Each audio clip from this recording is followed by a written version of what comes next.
The Continental Congress from 1774 to 1789. The Continental Congress served as the government of the 13 American colonies and later the United States. The First Continental Congress, which was comprised of delegates from the colonies, met in 1774 in reaction to the Coercive Acts, a series of measures imposed by the British government on the colonies in response to their resistance to new taxes. In 1775, the Second Continental Congress convened after the American Revolutionary War, 1775–83, had already begun. In 1776, it took the momentous step of declaring America's independence from Britain. 5 years later, the Congress ratified the first national constitution, the Articles of Confederation, under which the country would be governed until 1789, when it was replaced by the current U.S. Constitution. Contents the imperial crisis. The First Continental Congress. The Revolutionary War. Fighting for reconciliation. Declaring independence. Waging the war. The Articles of Confederation. The imperial crisis. Throughout most of colonial history,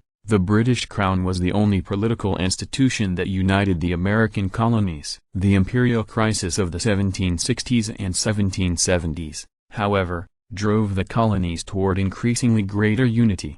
Americans throughout the 13 colonies united in opposition to the new system of imperial taxation initiated by the British government in 1765. The Stamp Act of that year, the first direct, internal tax imposed on the colonists by the British Parliament, inspired concerted resistance within the colonies. 9 colonial assemblies sent delegates to the Stamp Act Congress, an extra-legal convention that met to coordinate the colonies' response to the new tax. Although the Stamp Act Congress was short-lived, it hinted at the enhanced unity among the colonies that would soon follow. Did you know? Almost every significant political figure of the American Revolution served in the Continental Congress, including Samuel Adams, John Hancock, John Jay, Alexander Hamilton, Thomas Jefferson, Benjamin Franklin, James Madison, Patrick Henry and George Washington. Colonial opposition made a dead letter of the Stamp Act and brought about its repeal in 1766. The British government did not abandon its claim to the authority to pass laws for the colonies,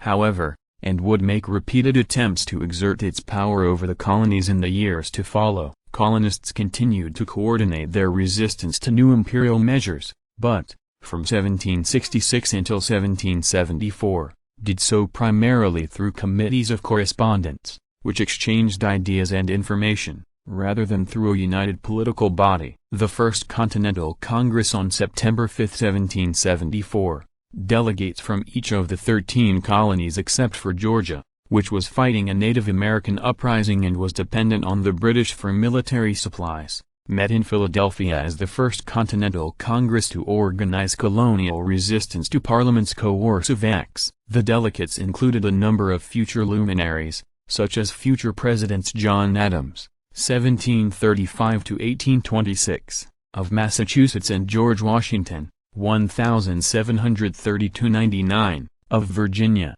and future U.S. Supreme Court Chief Justice and diplomat John Jay, 1745–1829, of New York. The Congress was structured with emphasis on the equality of participants, and to promote free debate. After much discussion, the Congress issued a Declaration of Rights, affirming its loyalty to the British Crown but disputing the British Parliament's right to tax it. The Congress also passed the Articles of Association, which called on the colonies to stop importing goods from the British Isles beginning on December 1, 1774, if the coercive acts were not repealed. Should Britain fail to redress the colonists' grievances in a timely manner, the Congress declared, then it would reconvene on May 10, 1775, and the colonies would cease to export goods to Britain on September 10, 1775. After proclaiming these measures, the First Continental Congress disbanded on October 26, 1774.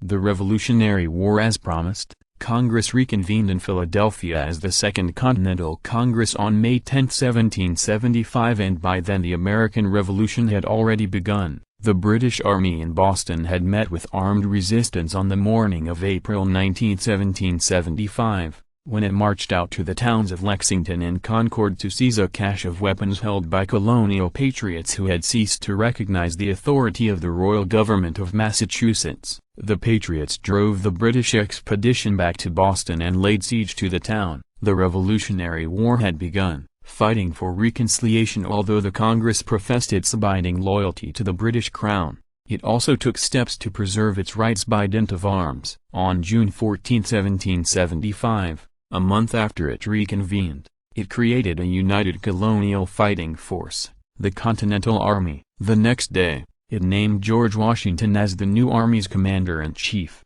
The following month, it issued its Declaration of the Causes and Necessity of Taking Up Arms, penned by John Dickinson, 1732–1808, of Pennsylvania, a veteran of the First Congress whose letters from a farmer of Pennsylvania, 1767, had helped arouse opposition to earlier imperial measures, and by a newcomer from Virginia, Thomas Jefferson, 1743–1826. In an effort to avoid a full-scale war, Congress coupled this declaration with the Olive Branch Petition, a personal appeal to Britain's King George III, 1738–1820, asking him to help the colonists resolve their differences with Britain. The king dismissed the petition out of hand. Declaring independence for over a year, the Continental Congress supervised a war against a country to which it proclaimed its loyalty. In fact, both the Congress and the people it represented were divided on the question of independence even after a year of open warfare against Great Britain. Early in 1776,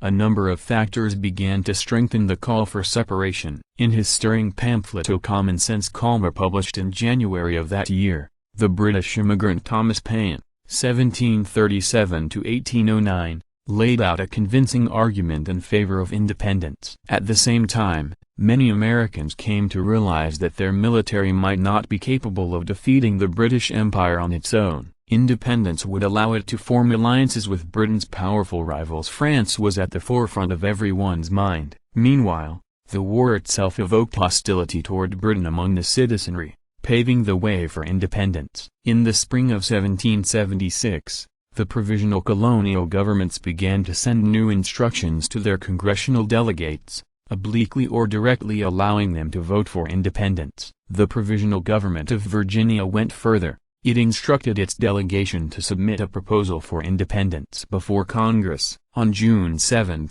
Virginia delegate Richard Henry Lee, 1732–94, complied with his instructions. Congress postponed a final vote on the proposal until July 1, but appointed a committee to draft a provisional declaration of independence for use should the proposal pass. The committee consisted of 5 men, including John Adams and Benjamin Franklin, 1706–90, of Pennsylvania. But the declaration was primarily the work of one man, Thomas Jefferson, who penned an eloquent defense of the natural rights of all people, of which, he charged, Parliament and the King had tried to deprive the American nation. The Continental Congress made several revisions to Jefferson's draft, removing, among other things, an attack on the institution of slavery. But on July 4, 1776, Congress voted to approve the Declaration of Independence. Waging the war, the Declaration of Independence allowed Congress to seek alliances with foreign countries,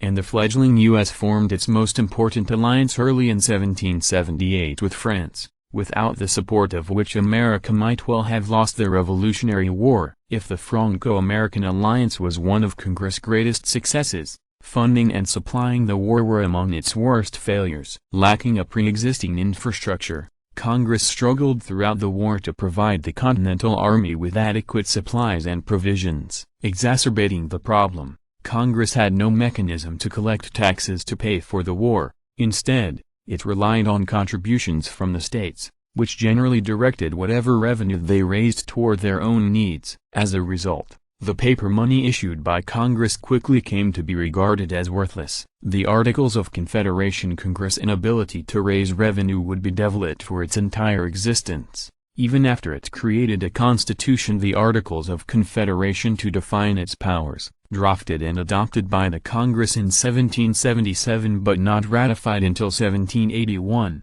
it effectively established the U.S. as a collection of 13 sovereign states, each of which had an equal voice in Congress, which became officially known as the Congress of the Confederation, regardless of population. Under the Articles, congressional decisions were made based on a state-by-state vote, and the Congress had little ability to enforce its decisions. The Articles of Confederation would prove incapable of governing the new nation in a time of peace, but they did not seriously undermine the war effort, both because the war was effectively winding down before the Articles took effect, and because Congress ceded many executive war powers to General Washington. Congress' final triumph came in 1783 when it negotiated the Treaty of Paris, officially ending the Revolutionary War. The congressional delegates Franklin, Jay and Adams secured a favorable peace for the U.S. that included not only the recognition of independence but also claim to almost all of the territory south of Canada and east of the Mississippi River. On November 25, 1783, the last British troops evacuated New York City. The Revolutionary War was over and Congress had helped to see the country through. However, the Articles of Confederation proved an imperfect instrument for a nation at peace with the world. The years immediately following the end of the Revolutionary War in 1783 presented the young American nation with a series of difficulties that Congress could not adequately remedy: dire financial straits, interstate rivalries and domestic insurrection. A movement developed for constitutional reform, culminating in the Philadelphia Convention of 1787. The delegates at the convention decided to scrap the Articles of Confederation completely and create a new system of government. In 1789, the new U.S. Constitution went into effect and the Continental Congress adjourned forever and was replaced by the U.S. Congress. Although the Continental Congress did not function well in a time of peace, it had helped steer the nation through one of its worst crises, declared its independence and helped to win a war to secure that independence.